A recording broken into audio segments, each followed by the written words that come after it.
Perfecto, no habiendo cuenta, el acta de la sesión 5 se da por aprobada y el acta de la sesión número 6 queda a disposición de los diputados y diputadas de la comisión.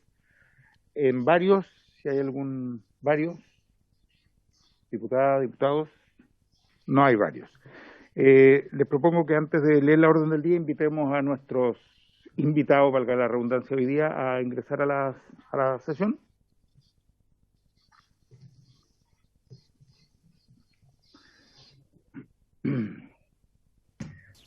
Buenas tardes, diputado. Buenas tardes, presidente. Buenas tardes, don Felipe. Muy buenas tardes a todas y todos nuestros invitados. Me parece que ya están conectados, se están conectando.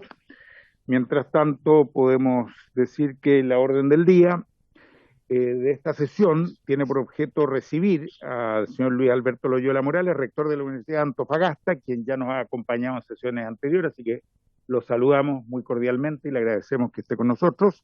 El señor Felipe Comens Silva, gerente general de Corfo, y la señora Naya Flores Araya, fiscal de Corfo.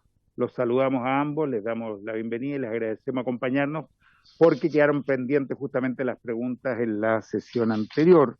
Y el señor Fernando Henschel Martínez, gerente de capacidad tecnológica de Corfo, quien se nos incorpora también hoy día para dar respuesta a las preguntas, las inquietudes que hubieran quedado de las diputadas y diputados en la comisión.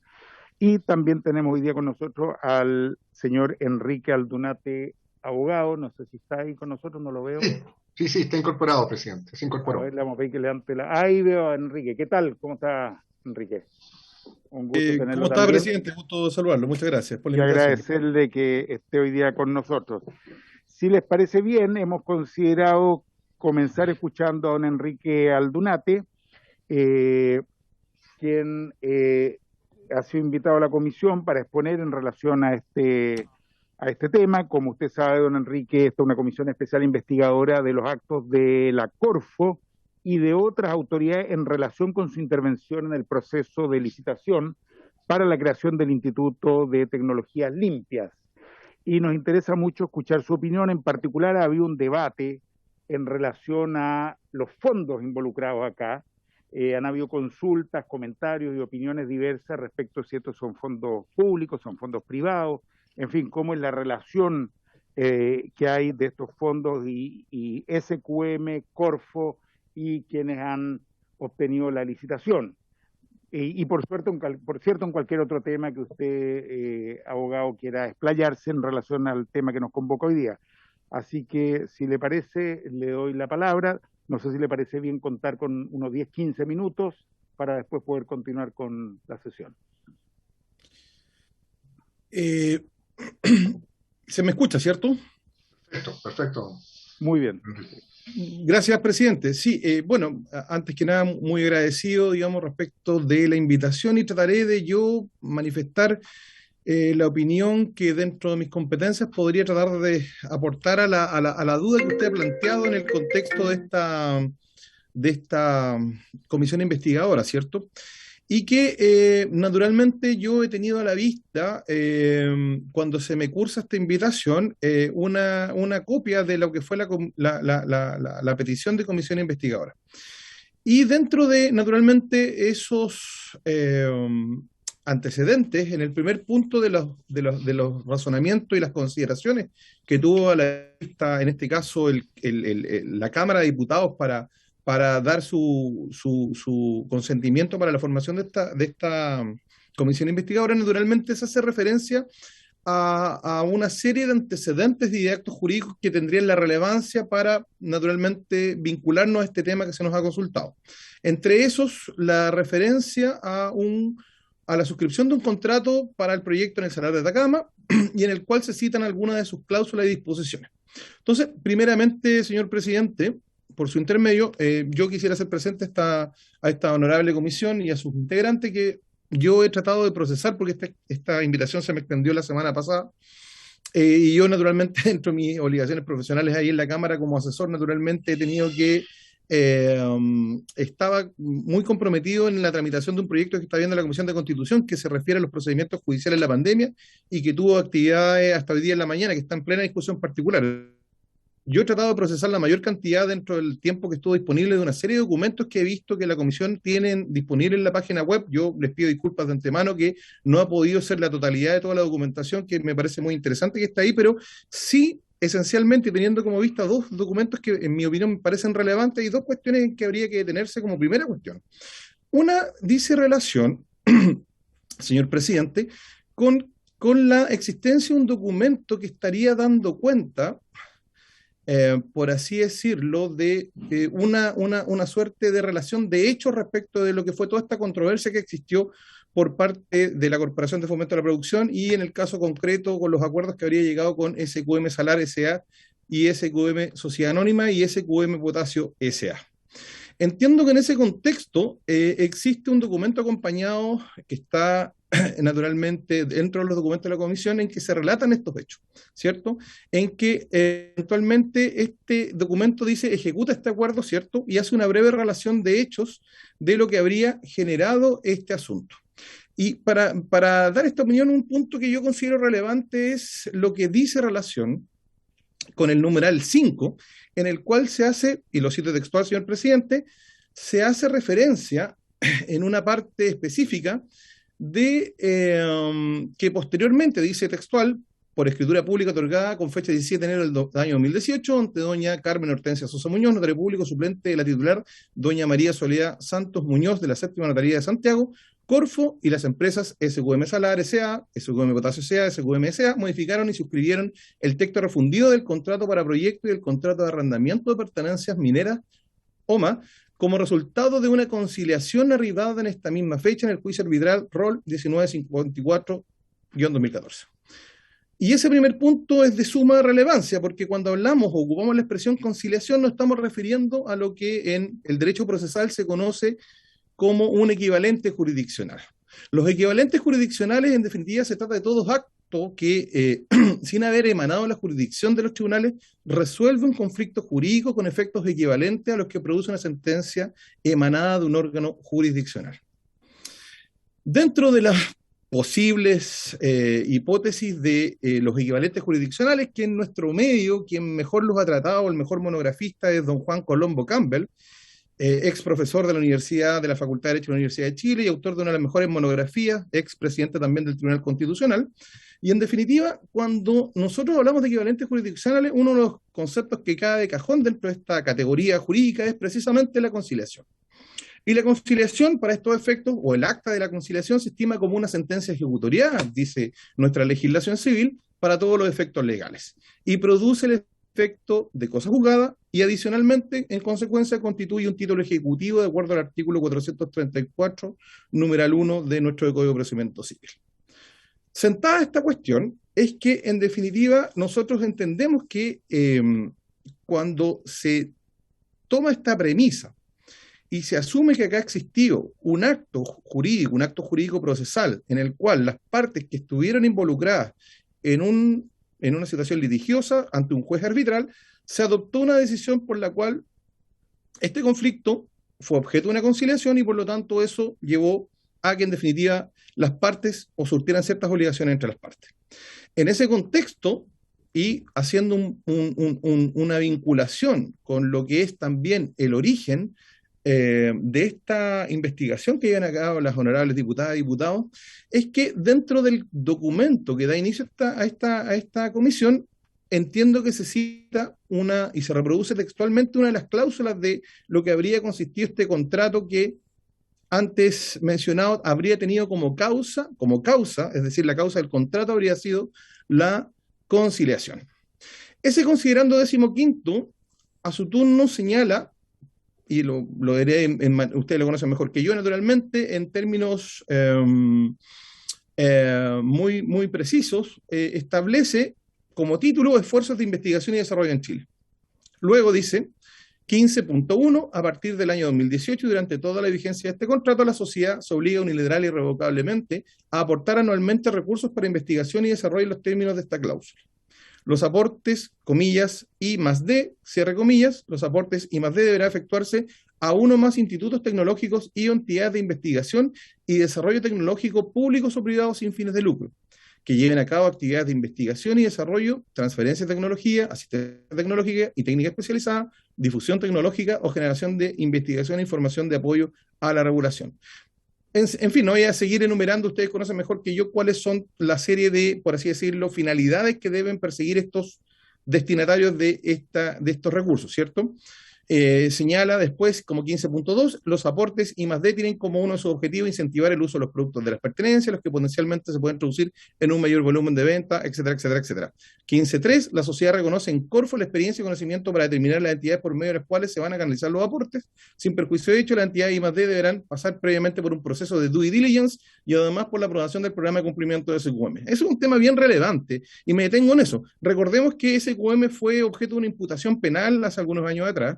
Y en definitiva la imputación penal que se le hace a la empresa SQM es precisamente por justamente haber incumplido sus deberes de dirección en relación a ciertas actuaciones que significaron, y que es algo que está pendiente todavía, no en relación a la persona jurídica, sino que eventualmente el delito base que generó, por así decirlo, imputación a la persona jurídica y que terminó, eso es un hecho público notorio, en un acuerdo de suspensión condicional del procedimiento, por los cuales SQM pagó una cantidad que excede el límite máximo de la multa de acuerdo a la ley penal sobre responsabilidad de persona jurídica en relación, digamos, a una imputación de soborno que se le habría hecho.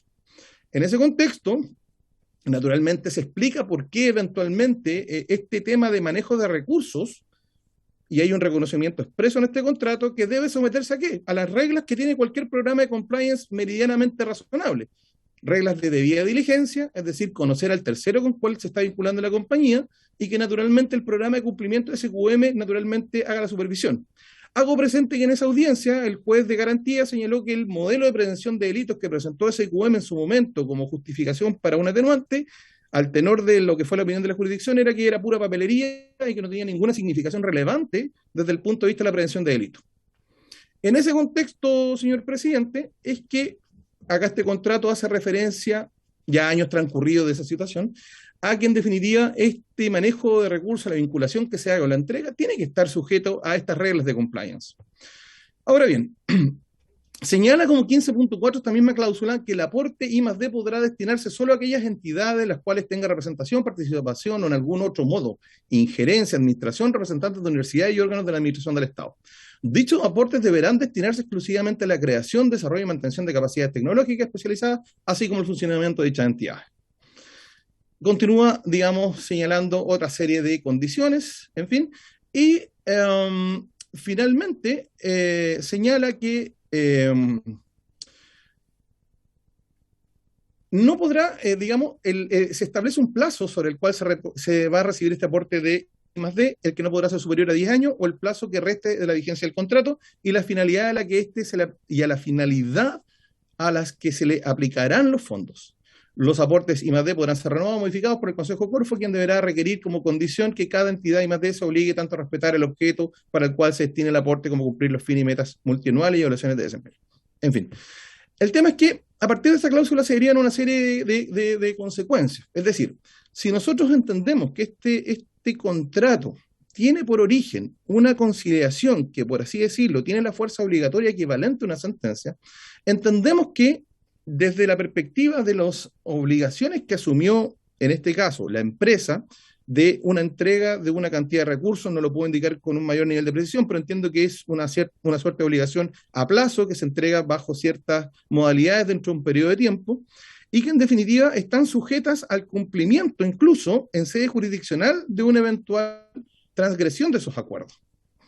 Entonces, en ese contexto, la pregunta que subyace es si Corfo, en cuanto a entidad que tiene un origen legal, que eventualmente adopta decisiones en relación a ciertos recursos que se destinan dentro de sus finalidades, y en este caso concreto, para estos aportes que se hacen desde el punto de vista del I+D, como señala esta cláusula contractual, la pregunta que subyace es eventualmente cómo podríamos dilucidar el problema de cuál es la naturaleza de esos fondos que están puestos a disposición de Corfo. Porque la misma cláusula señala que se reconoce en Corfo, en cuanto organismo que cumple una función pública, al margen de su naturaleza jurídica, que eventualmente uno podría discutir, en fin, eran, digamos, si uno ve los orígenes de Corfo por ahí por la década del 40, naturalmente estas cosas todavía eran objeto de bastante confusión. El punto es que la función que cumple en este caso la corporación es una función pública. Y la pregunta que subyace, y lleva también a preguntarse razonablemente que si Corfo habitualmente es objeto de fiscalizaciones por parte de Contraloría, sobre todo por el manejo de recursos que se ponen a disposición de la corporación, eventualmente, ¿qué estatus se le puede dar eventualmente a este activo patrimonial que significa la obligación de entrega de recursos para cumplir una finalidad pública en el contexto del derecho chileno? Y en ese punto, el tema, con los antecedentes que hay hasta la fecha, es al menos discutible que pueda sostenerse sin más que se trata de un simple entrega de aportes privados, porque el origen del aporte precisamente obedece a un equivalente de jurisdicción, en el cual el origen precisamente es una divergencia jurisdiccional en la cual las partes llegan a acuerdo y una de ellas, en este caso concretamente, queda obligada a un desprendimiento patrimonial en favor del cumplimiento de una determinada que se estableció y se reguló contractualmente. Y el punto es de vital relevancia si uno revisa, por ejemplo, el marco normativo que tiene la corporación, si eventualmente la corporación, por ejemplo, podría decidir libremente acerca del origen de los recursos que éste recibe, o si eventualmente está sujeta a ciertas formalidades para eventualmente adoptar una decisión sobre la finalidad de estos recursos. Y esto es de especial relevancia, sobre todo para el derecho penal chileno, que dentro del contexto de los delitos funcionarios, porque acá el delito funcionario no es relevante estar vinculado a una planta determinada, sino que el criterio ya desde la monografía de Álvaro Bunster es que precisamente lo relevante desde el punto de vista típico en el delito funcionario, por afectación, ya sea por la vía de la malversación, del fraude o de la desviación de fondos públicos, es derechamente la función pública que se ejerce. Y el punto parece radicalmente dudoso cuando uno revisa el Código Penal, que tiene una vieja regulación, y eventualmente la aplicación pública a un fin distinto de los que establece eventualmente una fuente jurídica puede dar lugar a un título de incriminación por el delito de desviación de fondos. Entonces el tema creo que ahí complejiza esta discusión y eventualmente la conclusión previsional que yo puedo abordar en base a estos antecedentes y que naturalmente creo por un tema de honestidad intelectual sería o hubiese sido lo deseable haber tenido a la vista todos los documentos que la Comisión hasta el momento ha tenido a la vista y que lamentablemente yo no pude acceder, pero al menos en los elementos cruciales que es precisamente el hecho de la conciliación y el contrato que vincula a estos órganos, naturalmente nos puede llevar a una conclusión distinta de pensar que sin más esto es una mera liberalidad de estas empresas para una finalidad, digamos, no lucrativa y que no tiene una finalidad que tiene un beneficio en general para la comunidad, sino que eventualmente está originada precisamente en un acuerdo que se dio en un contexto de un juicio arbitral, pero cuyos alcances son tan obligatorios como cualquier sentencia que hubiese dictado la jurisdicción. Y en ese contexto, naturalmente, la libre disposición de los fondos y las obligaciones que asume Corfo a ese respecto hacen dudar de que esto pueda establecerse como una mera relación entre privados, sino que más bien acá hay una finalidad pública y eventualmente el cumplimiento y el uso de recursos que naturalmente forman parte de un activo patrimonial de una entidad que naturalmente tiene una intensa vinculación con órganos y empresas del Estado. Y es por eso, señor presidente, que esa es mi opinión al respecto sobre lo que se me ha consultado sobre la base de los antecedentes que se tuvieron en la vista. Muchas gracias. Muchas gracias al abogado Enrique Aldunate. Además, como conocedor de las comisiones, se ajustó exactamente a los 15 minutos, así que le agradecemos, pero ha sido muy completo el informe que nos ha dado.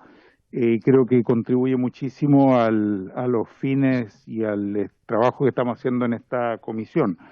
No sé si alguno de los diputados presentes en la sala o en forma remota quisiera hacer alguna consulta al abogado Aldunate. Diputado Jaime Toa, después diputado Moraga. Buenas tardes, don Enrique, gracias por la presentación. Un poco en la línea que usted señalaba, respecto al carácter de estos recursos. Del monto total, que creo eran 193 millones de dólares, 143 fueron destinados al desarrollo de esta iniciativa y 50 millones fueron por un segundo contrato derivados al Ministerio de Energía. En la presentación del consorcio ganador, ellos han insistido siempre que estos son recursos privados. Si estos recursos fueran privados, ¿cómo se entiende que fueron a poder del Ministerio de Energía para desarrollar un proyecto de hidrógeno verde? Yo me pregunto cómo un ministerio, más que yo fui ministro de Energía, me habría gustado tener fondos privados para poder manejarlos como fondos públicos. ¿Cómo conversa ese raciocinio de que estos son fondos privados con el hecho de que simplemente por un acuerdo entre las partes 50 millones fueron a otro organismo público, en este caso el Ministerio de Energía? Esa es mi consulta, don Enrique. Gracias, diputado Toa. Vamos a agregar la consulta del diputado Moraga. Bueno, presidente, diputados, saludarlos. También a saludarles a los que están en telemático y a la exposición del abogado. Y en el mismo tenor que decía el diputado Toa, uno, yo me quedaba con, ¿cierto?, la naturaleza de los fondos, ese estatus patrimonial que se estaba diciendo, y también la finalidad pública de la extensión de estos fondos, tanto para el Instituto de Tecnologías Limpias y en el tenor, como lo señalaba muy bien don Jaime Toa, el hidrógeno verde. Entonces, acá se insistió reiteradamente por quien se adjudicó la licitación, que son fondos privados, y que al final del día el tratamiento tiene que ser del carácter de instituciones privadas, donde los organismos públicos no tendrían nada que ver en esta relación. Entonces, yo me gustaría que me aclarara aún más el carácter, como usted lo ha dicho, ¿no es cierto?, de la naturaleza de los fondos y la finalidad pública de los fondos para despejar estas dudas, porque por un lado uno de los participantes reiteradamente dice que es el carácter privado. Y en ese tenor también, ¿qué sucede o qué sucedería? Porque una de las consultas que hice la otra vez y no me quedó muy clara con otro expositor era en el tenor si SQM no entrega los fondos que están destinados, porque seguramente son en cuotas, según lo que nos explicaron la vez pasada, y solamente quedaría la relación entre el instituto que se adjudicó y SQM, la controversia de esa situación si es que se llegara a dar. Eso, gracias. Gracias, diputado Moraga. ¿Alguna otra consulta?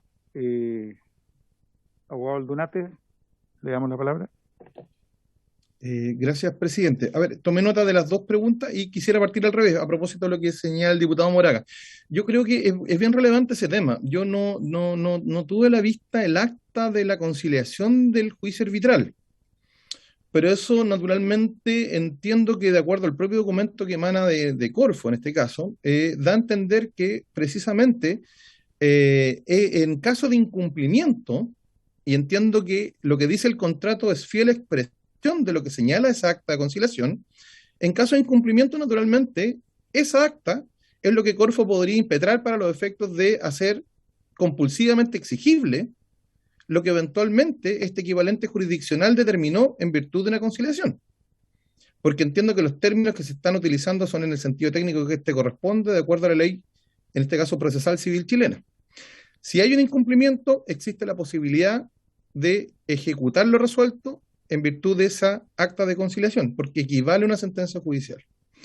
Ahora bien, en relación a la dilucidación en relación a los recursos, Bueno, yo creo que tenemos siempre un problema de reconstrucción normativa de lo que es, por ejemplo, el estatuto legal que tiene la Corfo, ¿cierto? Y la época de su origen y las modificaciones que ha tenido con el decurso del tiempo.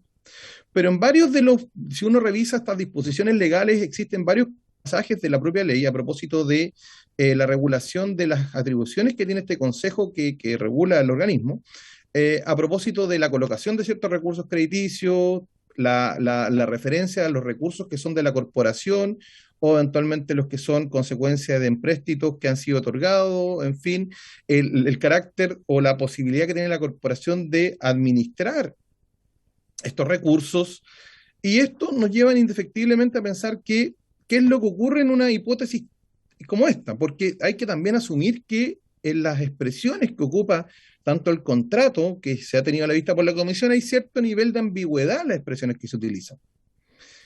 Y la ambigüedad en principio no es mala. De hecho, sin la ambigüedad los abogados nos moriríamos de hambre. Entonces, en definitiva, el punto es que a partir de esas cuestiones, que pueden resultar dudosas, y si uno las confronta con el estatuto legal que actualmente tenemos vigente, ahí, y a propósito también de conectar con la pregunta del diputado Toá, a propósito de la situación del ministerio, que digamos, está siendo objeto también de un aprovechamiento de estos recursos.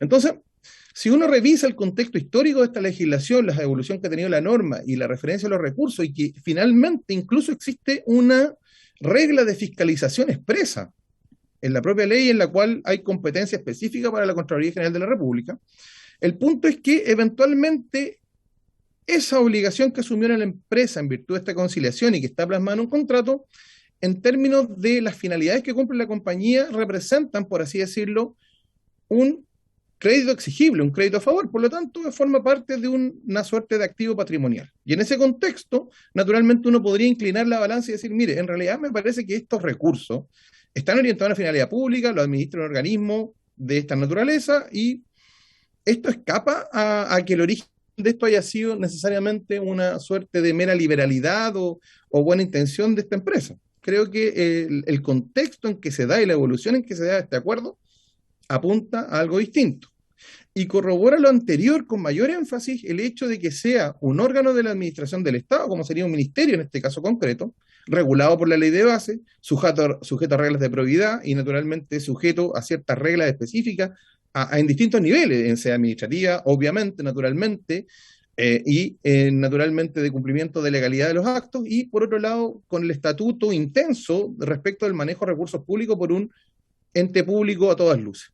Entonces, bajo esa perspectiva, mi opinión en este momento se inclina a la luz de los antecedentes, porque eventualmente el manejo de estos recursos se vincula más a recursos que están sujetos al cumplimiento de una función pública, por lo tanto, son susceptibles de todo este ámbito de regulación a que antes hicimos mención, señor presidente. No sé si con eso puedo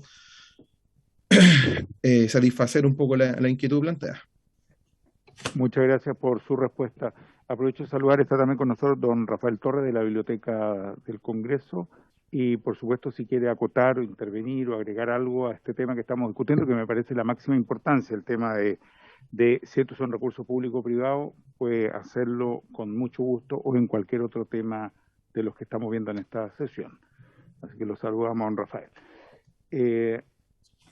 No sé si hay alguna otra consulta, comentario o reflexión en torno a este tema y la presentación del abogado Aldunate. ¿No? Si la gente... Bien, le agradecemos al abogado Aldunate, por supuesto lo invitamos a quedarse en la sesión, vamos a seguir conversando sobre este tema, así que la sesión de hoy día tenía también por objeto poder hacer consultas que quedaron pendientes a los representantes de Corfo que nos acompañan hoy día y que estuvieron con nosotros la semana pasada, y se suma también el gerente de capacidad tecnológica, don Fernando Hemschel.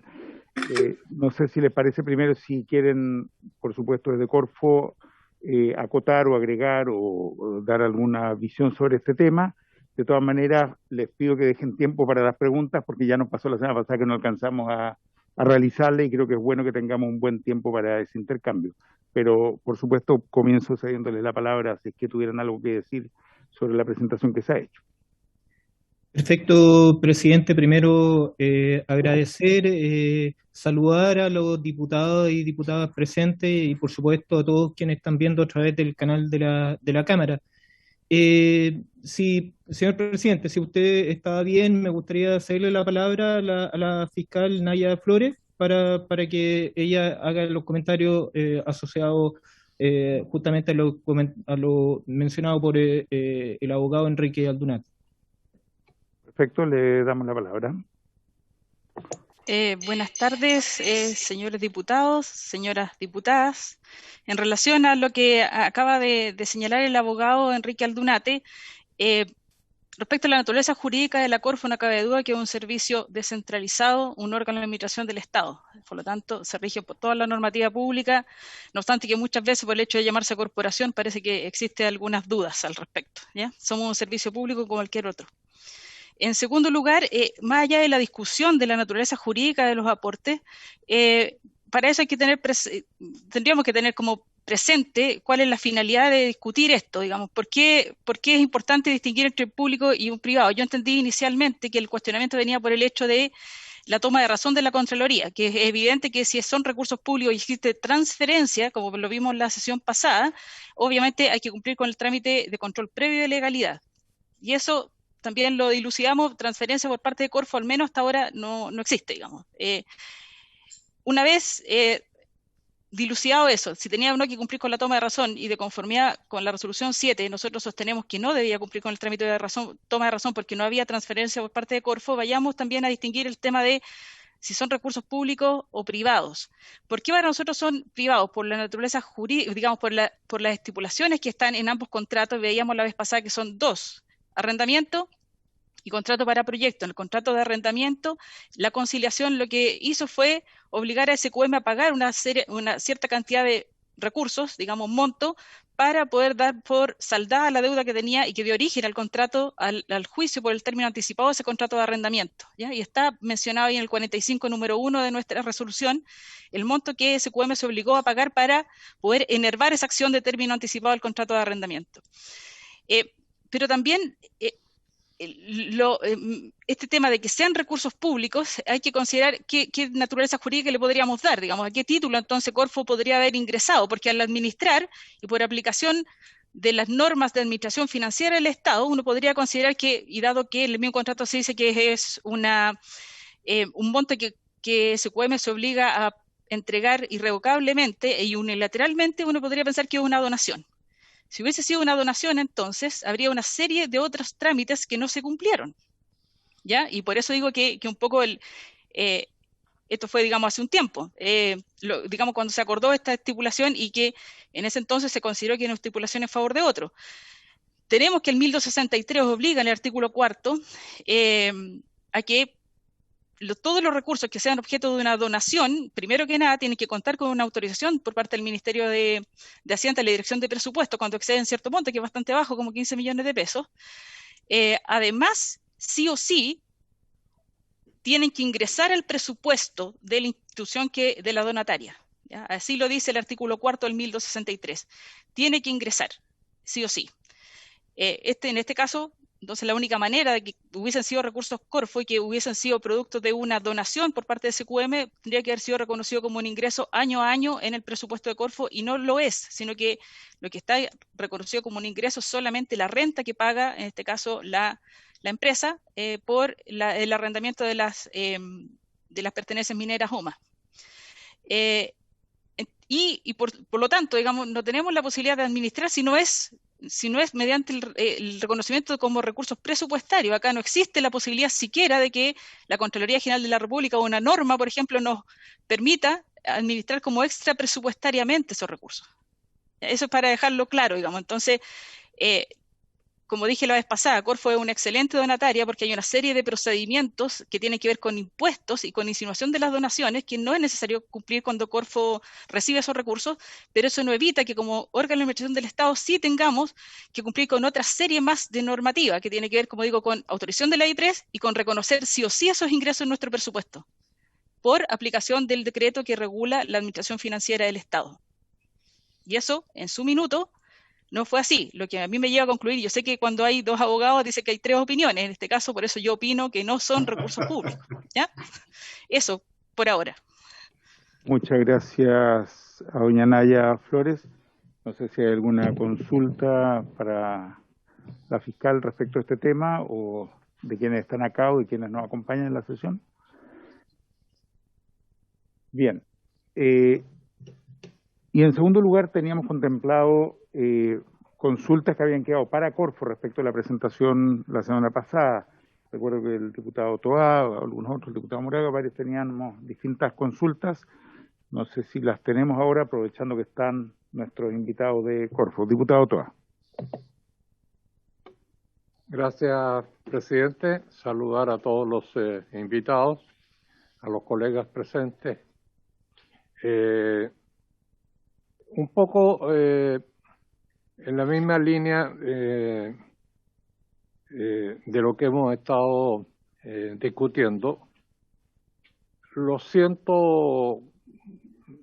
Entiendo que son 143 millones que permanecieron en Corfo para desarrollar este proyecto, están sujetos a una serie de reglas, de normas, de procedimientos, de gobernanza.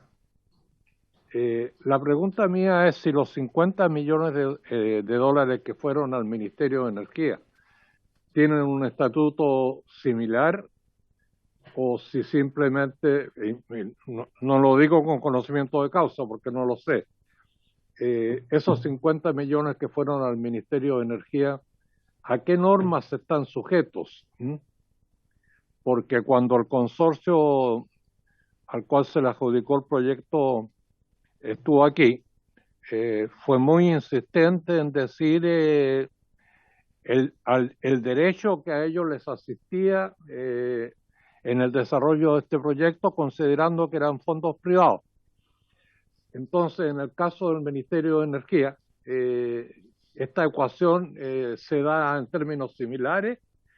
Ahora, naturalmente que el Ministerio de Energía tendría que dar una respuesta, pero como esto se origina en un acuerdo contractual entre Corfos y Sokimich, naturalmente ahí tendría que haber estado definido y explícito la manera como estos 50 millones de dólares se iban a gestionar por parte del Ministerio de Energía.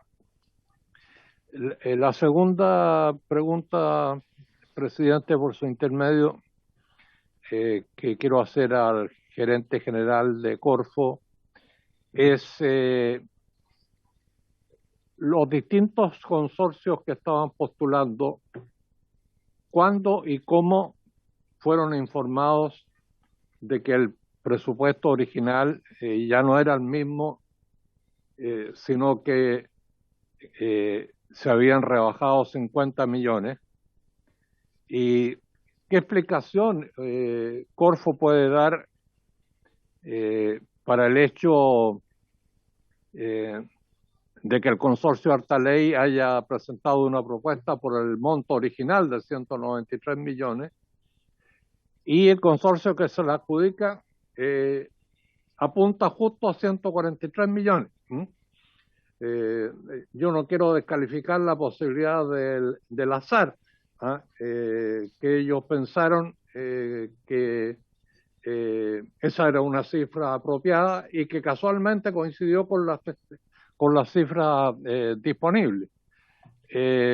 Entonces ahí me interesa mucho saber, ¿fueron todos los consorcios postulantes informados de esto al mismo tiempo? ¿De qué forma?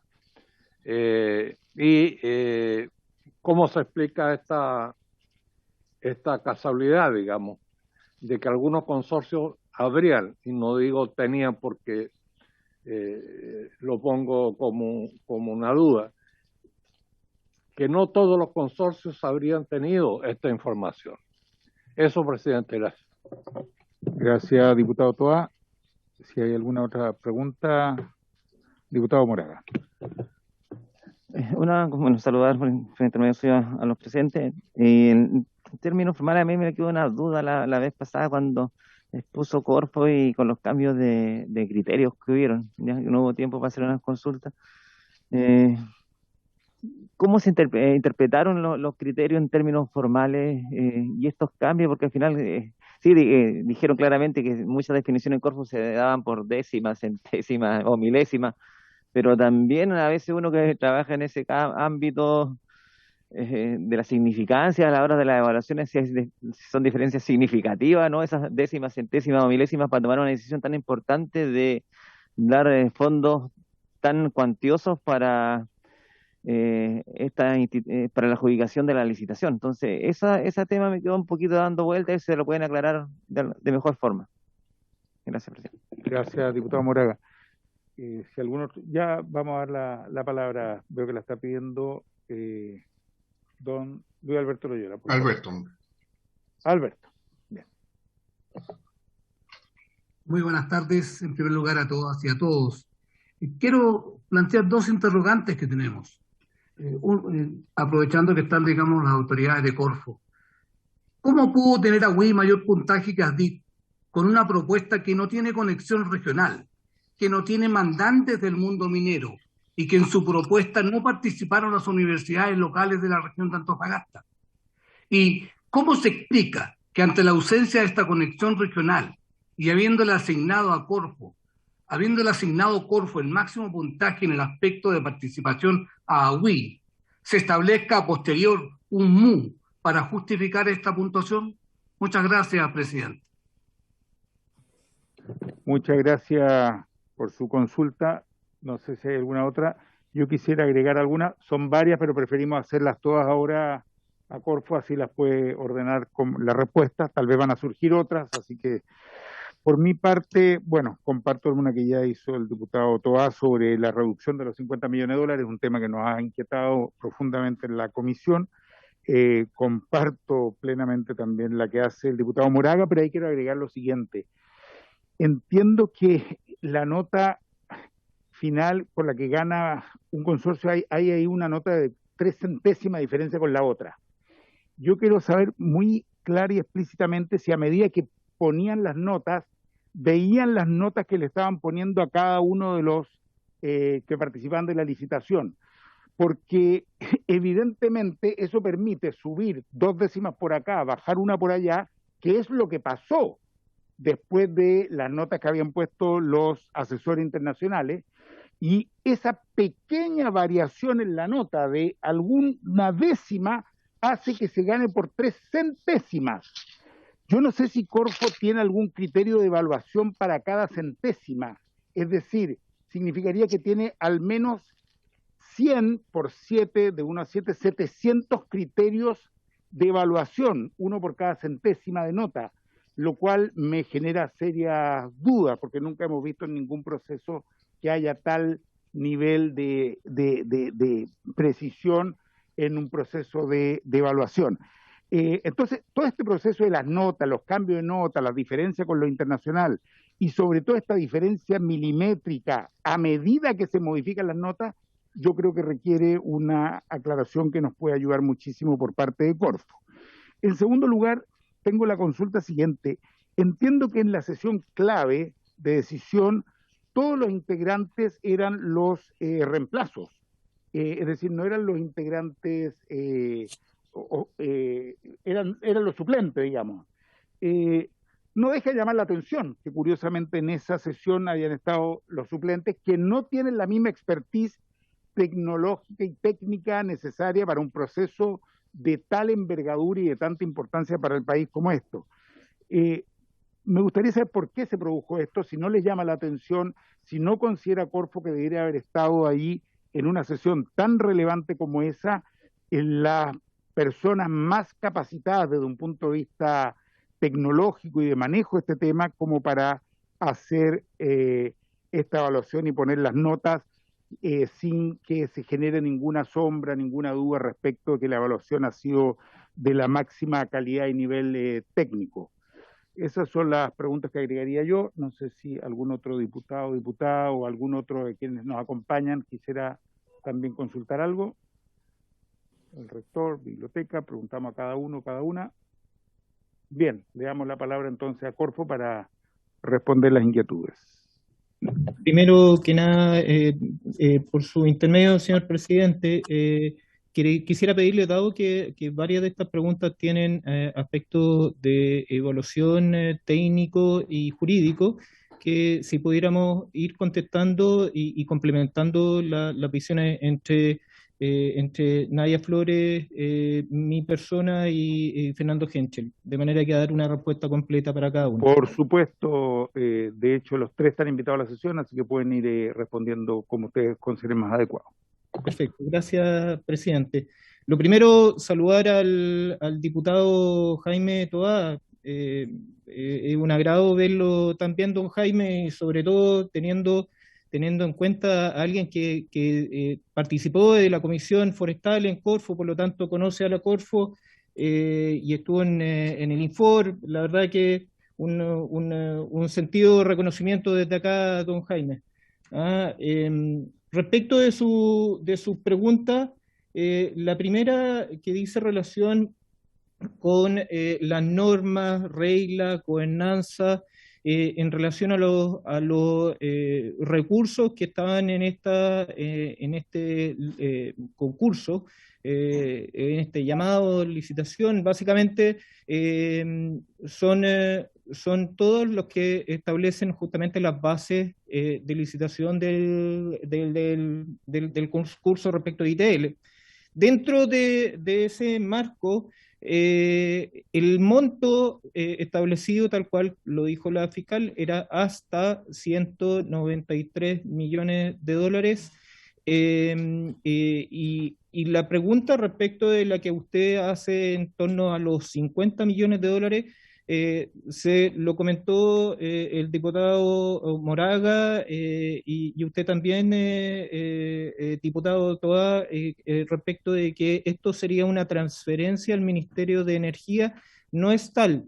No hay una transferencia de Soquimich al Ministerio de Energía. Lo que el contrato regula es una transferencia del ganador de este proceso directamente a los beneficiarios, que en este caso sería el Instituto de Tecnologías Limpias. No pasa esos recursos ni por Corfo, no pasan hacia el Ministerio de Energía, van directamente al ganador del mismo, para lo cual las bases de licitación establecen las normas, las reglas, la gobernanza y los compromisos que tienen que tener para poder acceder a esos recursos.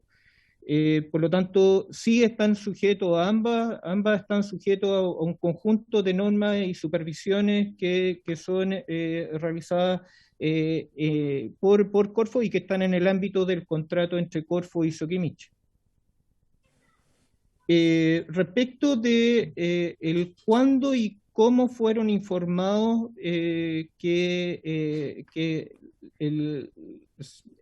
la rebaja de 193 a 143 millones de dólares.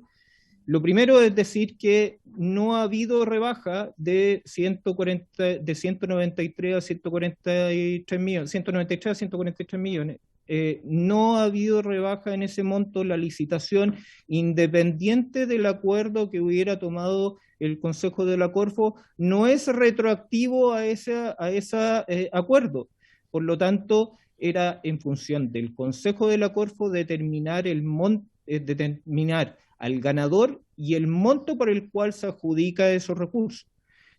Por lo tanto, no había necesidad de informar, por cuanto no hubo una modificación de las bases de licitación del llamado en relación al ITL. Dado justamente lo que comentaba recién. Ahora sí, respecto de por qué AUI fue por un monto de 143 millones en vez de ir por un monto del total de 193 millones, la misma gente de AUI lo explicó en la sesión, hace 2 sesiones atrás, donde ellos interpretaron el monto, según ellos, en la cual había que deducir los últimos 3 años. Si uno suma los últimos 3 años del aporte, da 50 millones. Y por lo tanto, dado eso, es que ellos fueron y aportaron actividades y recursos de cofinanciamiento de manera de llegar a los solicitados recursos a Sokimich por 143 millones. Respecto de en relación a esto, me gustaría, respecto a estos 2 puntos, de pasarle también la palabra, presidente, a Naya para que lo complemente también con la visión jurídica. Gracias, Felipe. A ver, reiteramos, el procedimiento que se va a aplicar para la asignación de recursos, tanto de este concurso como los eventuales 50 millones de dólares, van a ser similar, digamos. Van a ser procedimientos que van a ser llevados de parte de Corfo. No hay transferencia al Ministerio de Energía, no podría haberlo. Este contrato es, digamos, lo que establece un deber de Corfo de seleccionar la entidad receptora de ellos. Por lo tanto, eso no va a ser delegado y lo vamos a ejecutar desde Corfo. Esa selección y también el seguimiento y control del acuerdo que Corfo debe celebrar con la entidad receptora, que tiene que ver con el seguimiento de las actividades que se ejecuten. Respecto de por qué, y reiterando un poco lo que dice Felipe, que lo escuchamos de hecho el otro día en el alegato, fue AUI quien interpretó el contrato. Cuando dice que, cuando uno ve la tabla que está en el anexo 12, establece una propuesta, digamos, un aporte de 13 años. Pero a su vez la cláusula que regula el aporte de I+D dice que el centro podrá tener financiamiento de hasta 10 años. Al parecer ellos interpretaron que era una cuota, un año. Ni siquiera al parecer se pusieron la hipótesis que podría haber una cantidad de recursos acumulados y que por lo tanto se le podría haber entregado más recursos. Ellos dijeron, ok, yo tengo del año 2018 al 2027 son 10 años, es a lo máximo que yo puedo aspirar porque el mismo contrato y las bases establecen que puedo recibir financiamiento para no más de 10 años. Por eso es que dejan, al parecer, fuera los 3 años finales. Todos nuestros instrumentos establecen un monto máximo de financiamiento. Es usual que a propósito de la adjudicación, el órgano colegiado competente rebaje muchas veces ese monto total. Normalmente no se adjudican por el total que ellos proponen, porque hay actividades que modificar, hay actividades que se excluyen, etc. Respecto de los criterios de evaluación, yo me atrevería a decir, con el tiempo que llevo acá en la corporación, y siempre lo he dicho, estas bases tenían 2 diferencias del resto de las bases. Primero que nada, este comité de evaluadores externos, que en otras bases, y tengo ahí referencias del año 2012 posiblemente en adelante, se llama panel de expertos. En este caso se llamó comité de evaluador, que también tiene que ver con ver la opinión de expertos externos a Corfo. Y además, otra diferencia es que en los criterios de evaluación se incorporó una tabla, y por eso es que muchas veces se da una diferencia de 0,3. ¿Por qué? Porque la tabla dice, si usted cumple con todos estos parámetros, yo le voy a otorgar una nota 5. Si uno de ellos es deficiente, yo le voy a dar una nota 4. Al ser 3 evaluadores, obviamente se dio un promedio de notas, ¿ya? Y eso es lo que finalmente produce, porque además esa nota tiene una ponderación en la nota final. Ahí es donde se dan los porcentajes, las décimas, ¿ya?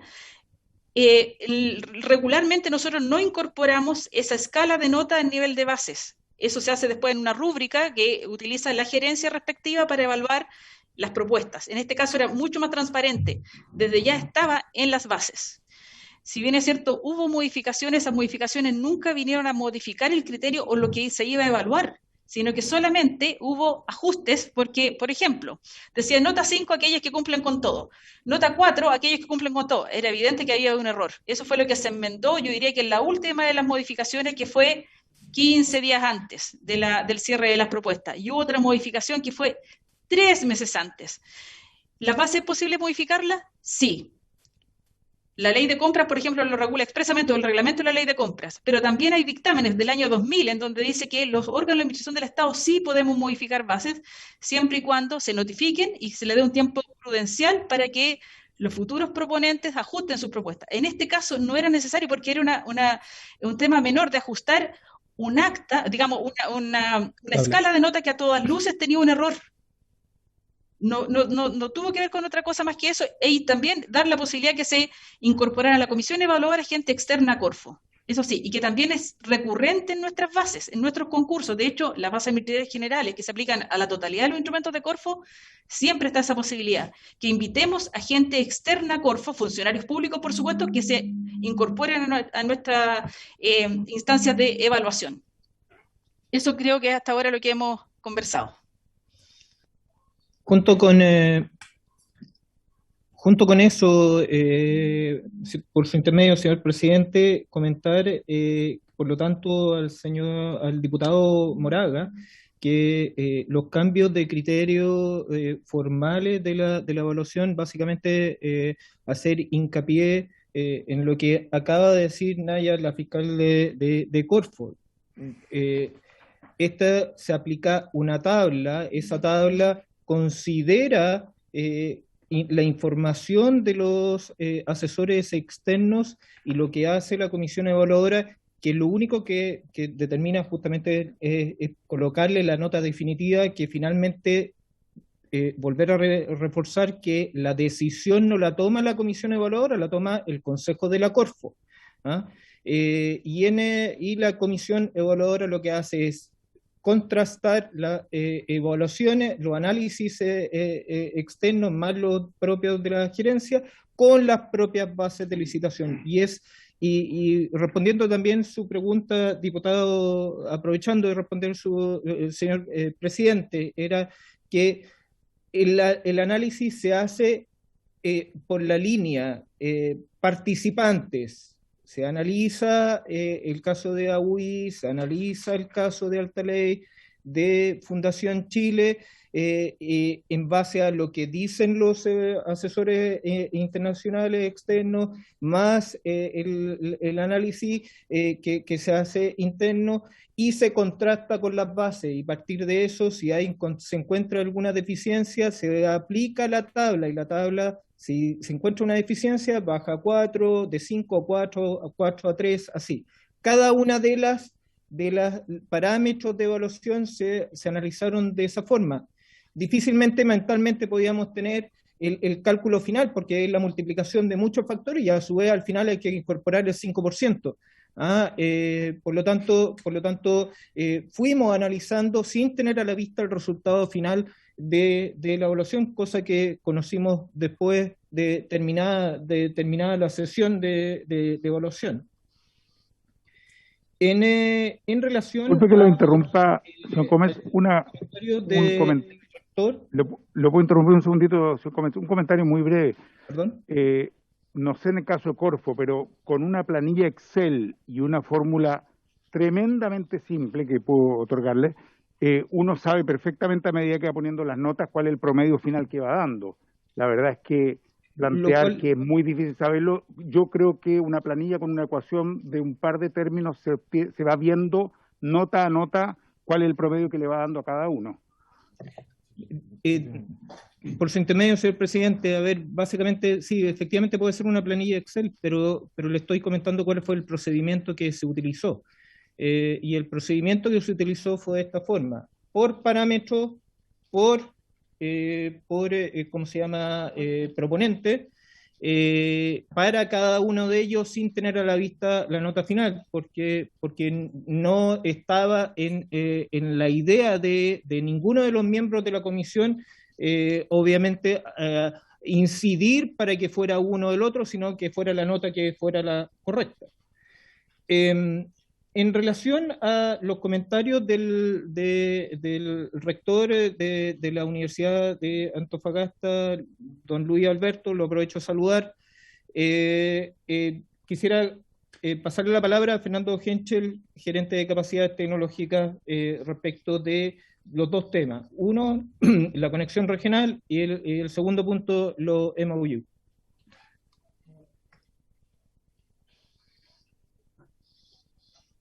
Muchas gracias.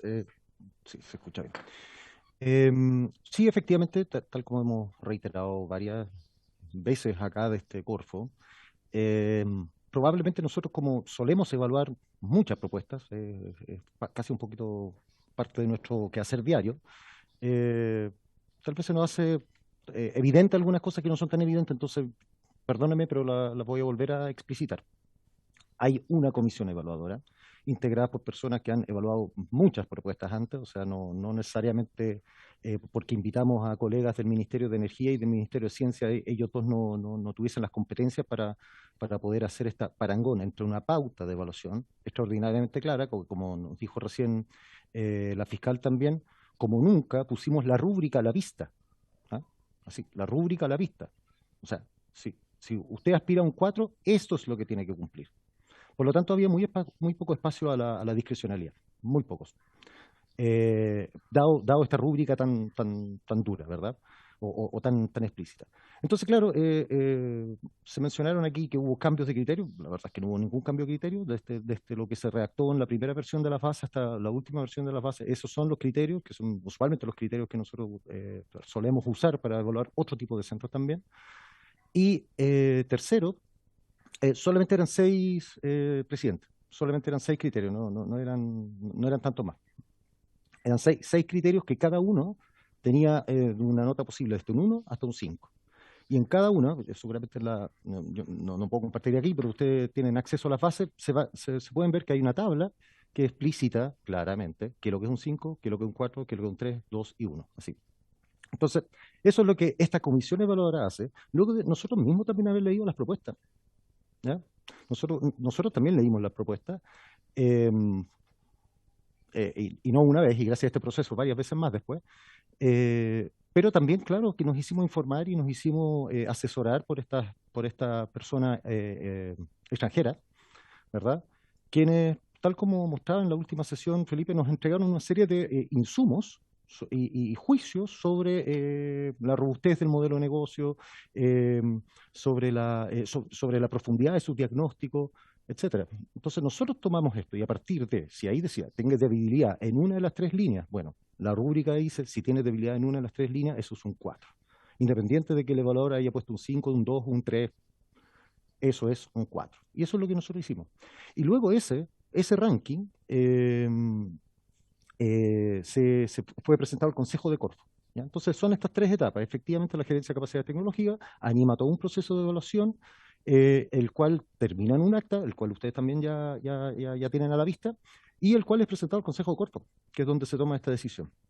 Y durante esa discusión, efectivamente, se ve que está la oportunidad también, no la oportunidad, sino que la necesidad también de abrir, a pesar del modelo explícitamente abierto de innovación que plantearon, no solamente esta propuesta, todas las propuestas tenían algún grado más o menos de expresiones de innovación abierta. Y eso no es ninguna casualidad, porque otra vez nosotros mismos lo pusimos en las bases y lo exigimos en las bases. Entonces, bueno, dicho esto, el Consejo es el que finalmente adjudica a la vista de este ranking. ¿Y se me quedó alguna pregunta fuera? Ah, sí. Y por supuesto nos damos cuenta también, pero gracias, respecto a los MOU o los memorandos de entendimiento que menciona el rector, efectivamente también creíamos que todas las universidades que estaban agrupadas básicamente en una propuesta, también tenían, sobre todo las universidades regionales, un importante rol que jugar acá. Y creíamos que era un muy buen vehículo a esta entidad ganadora, independiente de cuáles haya sido. Recuerden que eran 3, no solamente eran 2, que abriera también las puertas, por supuesto, abierta y explícitamente a la participación de estos importantes actores regionales. Tal vez, y no es tal vez, es por eso que aparece esta solicitud dentro de otras recomendaciones de adjudicación de, por lo menos, abrir la posibilidad a estos MOU. Muchas gracias por su respuesta. Yo quiero agregar una pregunta breve, me imagino, no sé, pero aprovechando este tema de las notas, como para que nos aclaren y nos expliciten concretamente, voy a tomar un ejemplo. En el tema de factor de participantes, AUI tuvo por parte del panel de expertos internacionales una nota 3,67. Esa es la que tengo yo por lo menos acá. Ustedes me corrigen si eso no es así. y sin embargo acá se le cambió la nota a 5, no teniendo una particular participación en la región. Entonces, quisiera entender cuál es el criterio. Si los expertos internacionales ahí ponen 3,67 como recomendación, entiendo que no es la nota definitiva, llama la atención ese salto importante a un 5, que es el que en definitiva define, tema que me parece de la mayor relevancia para lo que estamos conociendo en la comisión. Entonces tomo solamente este caso puntual para entender el criterio de la modificación de notas que genera como resultado que uno se gane la licitación en vez del otro. Así que me parece que no es menor, y pediría, si es posible, tener una explicación de este caso específico y puntual. No sé si hay alguna otra consulta de algún otro diputado. Sí, una pregunta, por favor. Sí, ¿Quién? Del vicerrector de la Universidad de Antofagasta. Sí, por supuesto, adelante, vicerrector. Sí, por favor, el señor Comens, ¿nos podría decir exactamente lo que dice el memorándum de entendimiento y podría hacerlo público?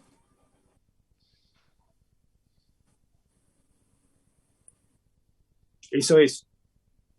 Gracias. A ver, diputado Toa tiene la palabra. Una pregunta, gracias presidente, una pregunta muy formal. La Corporación Alta Ley es la sucesora del Centro Minero y Metalúrgico CIM, que según entiendo incluso mantiene el mismo root que el CIM. Esa es la pregunta. Gracias, diputado Toa. ¿Alguna otra pregunta o comentario? Le damos la palabra entonces a los representantes de Corfo. Perfecto, señor presidente. Si me permite, yo creo que su pregunta es extraordinariamente importante como para clarificar lo que es el formato de la evaluación. Entonces, si usted está bien, me gustaría solo mostrar y que se pudiera proyectar una lámina, si le parece. No hay problema, solamente considera que nos quedan 12, 13 minutos de perfecto. Adelante. Es muy corto. Le pedimos a nuestro secretario que ayude a compartir. Ahí está. Está habilitado. Gracias. Usted me dice si se ve. Se ve perfecto. Perfecto. Este para todos los efectos, voy a checar esto, para todos los efectos, los parámetros de evaluación. A ver, aquí voy a mostrar el de los participantes de alta ley, la evaluación de participantes en alta ley y la participación de participantes en AUI. Y es muy relevante primero qué es lo que se está evaluando. Cuando evaluamos participantes dice presenta la pluralidad de participantes con capacidades pertinentes a las 3 áreas de desarrollo y equilibradamente representativas tanto del sector académico como de la cadena de valor de sectores industriales y o tecnológicos a la cual pretende servir. Ese es el parámetro con el cual se ajusta. Los asesores internacionales o externos para efectos de esta nota calificaron a alta ley como elevado número de demandantes y asociados los muy diferentes roles y características que tienen aportan riesgo de ciertos desajustes. El mandatario tiene una orientación en concreto, se pide reforzar el área de materiales avanzados en litio que tiene una representación reducida. Es reducida la vinculación y colaboración con entidades adicionales que han desarrollado modelos exitosos de innovación y emprendimiento. Cuando uno lee eso y evalúa, por lo tanto, los participantes que estaban a la vista, esos participantes, por lo tanto, la comisión evaluadora lo que dijo fue, a ver, ¿hay pluralidad de participantes? Sí. ¿Hay capacidades pertinentes en las 3 áreas de desarrollo? Sí. ¿Considera que están equilibradamente el sector académico con la cadena de valor de los sectores industriales? Sí, por lo tanto, tiene un 5 y no tiene un 4. En el siguiente caso, que era mismo parámetro, pero para AUI, de nuevo, participantes con capacidades pertinentes en las 3 áreas de desarrollo, el comentario de los asesores externos dice: el nivel de asociado propuesto es muy elevado y su adecuación y equilibrio respecto de los diferentes sectores y áreas de actuación en general es excelente. Por lo tanto, cuando uno tiene a la vista los participantes, y aprovecho también de mostrar los participantes de AUI, de AUI, aquí están los participantes de AUI. La comisión evaluadora menciona que, y por lo tanto tiene en consideración que presenta la pluralidad de participantes, sí. ¿Tiene capacidades pertinentes en las 3 áreas de desarrollo? Sí, y equilibradamente representativas del sector académico como de la cadena de valor de los sectores industriales y tecnológicos? Sí. Por lo tanto, no es un 367, es un 5. Esto es la forma como fue tomado en consideración la nota de los participantes. En relación, espero haberle respondido, señor presidente, respecto de su consulta. ¿Tiene usted alguna idea por qué le pusieron entonces un 3,67 tan duramente castigado por parte de los asesores internacionales, siendo que lo que usted nos muestra es que tiene un nivel de excelencia absoluto en este aspecto? Sí, presidente, cuando uno ve efectivamente, y esto también pasó en Alta Ley cuando lo analizan, los asesores externos confundieron los participantes con la gobernanza de los parámetros de evaluación. Al confundir, uno tiene que separar lo que es de gobernanza en gobernanza y lo participante en participante. Eso fue parte de las razones, presidente. Por otro lado, en relación al memorándum de entendimiento, ningún problema, don Álvaro, si usted no lo pudiera solicitar, y en la medida que nosotros podamos solicitarlo también a UI, ningún problema en hacérselo llegar, por supuesto. Muchísimas gracias. Y en relación al si que Alta Ley con el SIM tienen el mismo root, lo que don Jaime, como usted bien sabe, el ex SIM es una entidad que en la práctica fue la fusión de el SIM, que hasta ese minuto estaba en proceso de liquidación, con el Programa Nacional de Minería Alta Ley, para lo cual se modificaron sus estatutos y su objeto, ya que el objeto deja de ser un centro de investigación a ser un ente orquestador de ecosistemas de innovación minero. Y por lo tanto se cambia el objeto, pero sí se mantiene el mismo root de la entidad. Espero haber respondido, diputado, su consulta. Muchas gracias. ¿Puedo hacer una pregunta respecto a la respuesta? Por favor, supuesto. Acá el vicerrector de la UA. Con respecto al MOU, ¿hay alguna seguridad de que AUI va a permitir que nos entreguen esa información sobre el memorándum? Porque se ha negado a entregar otra información. Y para nosotros es muy importante tener el memorándum de entendimiento, porque aparentemente involucra a las universidades del norte. ¿Nos podrían hacérselo llegar a la comisión investigadora el memorándum exacta, tal cual está escrito? Sí, gracias, señor vicerrector. Como comisión nos parece importante poder recibir el memorándum y pediríamos que por favor se nos haga llegar a la brevedad posible el mismo. Señor presidente, perdón. Sí, adelante. Por su intermedio, por supuesto, si ustedes no lo solicitan, obviamente lo vamos a solicitar y se lo entregaremos con el mayor de los gustos. Correcto, lo estamos solicitando ahora, pero le vamos a pedir a nuestro gran secretario que por favor formalice esta solicitud para que no haya ninguna duda al respecto. Muy bien, presidente. Muchas gracias, señor presidente. Sí, adelante. Hubo una pregunta que me quedó, una pregunta suya que me quedó en el tintero, me gustaría responder si usted está bien. Por supuesto, todavía tenemos algunos minutos, adelante. En relación a las decisiones clave, que por qué fue tomada por reemplazante o suplente, y solo mencionar que la decisión la toma el Consejo de la Corfo. El Consejo de la Corfo está conformado por ministros más 2 representantes del presidente de la República. Y la misma norma que la legislación de la Corfo establece que el único reemplazo que puede tener los ministros de Estado que son miembros del Consejo son los reemplazos legales que ellos mismos tienen, que en este caso vienen siendo los subsecretarios. ¿Ya?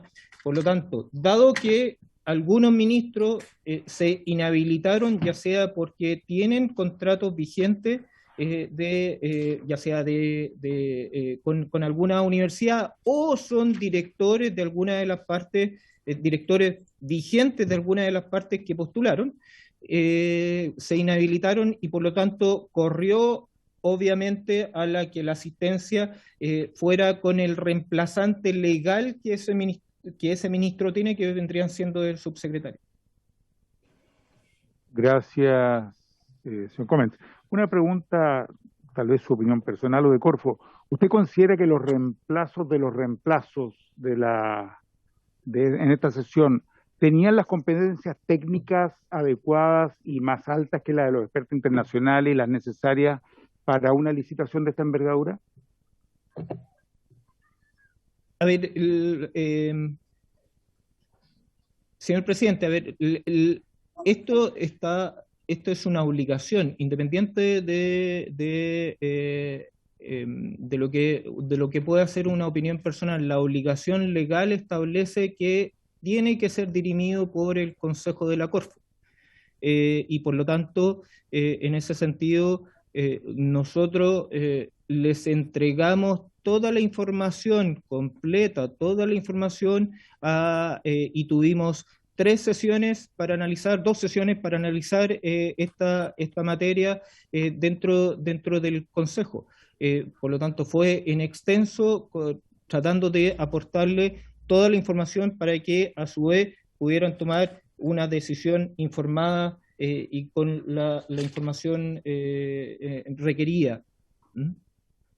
Gracias, señor Comens. A mí me gustaría solicitarle si nos pueden enviar a la comisión, le pedimos a nuestro secretario si lo puede solicitar, conocer las excusas que dieron los titulares en esta sesión y sus reemplazantes, saber cuáles fueron los motivos por los cuales ellos no participaron de esta sesión tan relevante. Entonces, nos gustaría, seguramente esa documentación debería estar y creo que sería un gran aporte para la comisión tenerla a la vista. Muy bien, presidente, lo solicitaremos. De todas maneras, diputado, gracias. Vamos a la palabra del diputado Leonidas Romero. Gracias, presidente. Presidente, escuchando con atención, salta una duda. La verdad que no sé si voy a tener respuesta, así como no lo tuve en la primera consulta que hice acá, que poco menos que el señor que intervino me ridiculizó con el tema. A ver, si un ministro se inhabilita porque es cercano a un participante, y el que lo reemplaza también, el tercero, aparte de inhabilitarse o no, ¿tendrá la libertad de votar a conciencia o la presión del jefe prima? Porque creo que es necesario transparentar esto. Y antes de terminar, presidente, yo he escuchado aquí en esta comisión varias oportunidades, que la Corfo a las universidades chilenas le hace un aporte. Hoy día tenía la gran oportunidad la Corfo no solamente hacer un aporte, reconocer el prestigio, el conocimiento, el compromiso de esta actividad y dejar acá no solamente entregar la materia prima, sino que también tener otros elementos. Yo, de verdad, presidente, me preocupa lo que está ocurriendo con los recursos de todos los chilenos y me gustaría que mayoritariamente quedara en nuestro país. Gracias, presidente.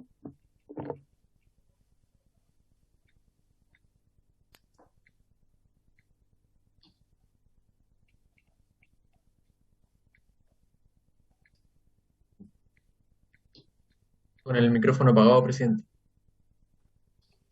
Mire, qué lástima, estaba tan bien lo que dije. Estaba valorando la pregunta y la reflexión del diputado Romero. Decía que ofrecía la palabra a los representantes de Corfo. Nos quedan 2 minutos porque tenemos sesión de sala y todas y todos estamos obligados a estar al momento que se inicia la sesión. Pero nos quedan estos 2 minutos si alguien quiere responder brevemente al diputado Romero y lo que se ha dicho acá. Señor presidente, por su intermedio, si está bien. Por supuesto. Diputado Romero, a ver, no es resorte de Corfo cambiar lo que hoy día está por ley. Y la ley establece que es el ministro. Si el ministro no puede, son los subsecretarios. Ahora, no puede ser un tercero. Tienen que ser los subsecretarios, cualquiera sea. Por lo tanto no caben, por ejemplo, en un jefe de servicio o en un jefe de división del ministerio. No, esto es solo a rango de subsecretario. Y respecto el segundo comentario, respecto a la universidad y los montos, bueno, AUI, tal cual en la sesión que explicó, mencionó que esto es primero un instituto chileno de tecnología limpia con personalidad jurídica en Chile, establecido en Antofagasta, y que por la forma como opera está en los méritos de los propuestos que obviamente están invitadas todas las universidades del país a participar, y el cual hemos reforzado a partir del MOU para que lo hagan y hagan acuerdo con todas las universidades chilenas. Esto no es, y esto es un tema, con esto termino, señor presidente, muy cortito.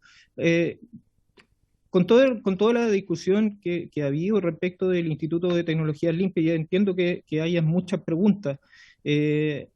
Sin duda, presidente, y dejo planteada una consulta, en realidad, porque pareciera que va mucho más allá del Instituto de Tecnologías Limpias. ¿No será también un problema de como país ver cómo financiamos investigación y desarrollo de las universidades?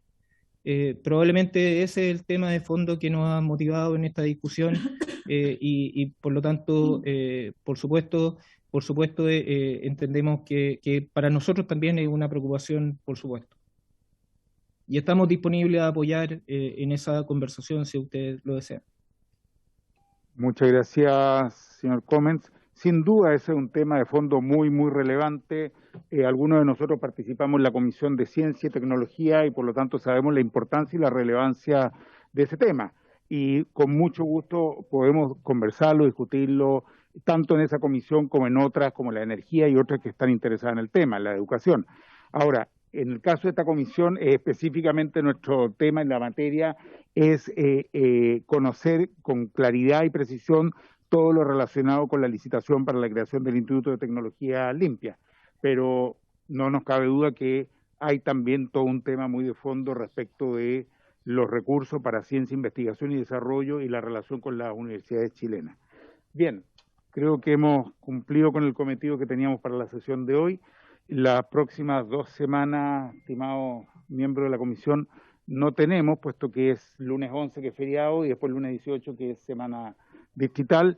El lunes 25 es el último que tenemos en el tiempo de esta comisión, puesto que el siguiente también es feriado, el lunes 1 de noviembre. Por lo tanto, para el 25 debiéramos tener una propuesta. Vamos a, por supuesto, hacer circular una propuesta en relación a las conclusiones, en fin, para que cada uno y cada una pueda aportar, opinar, y ese día 25 debiéramos ya tenerla conocida y proceder a votar la misma. Así es que, habiéndose cumplido el objeto de esta sesión, se levanta. Muchas gracias a nuestros invitados.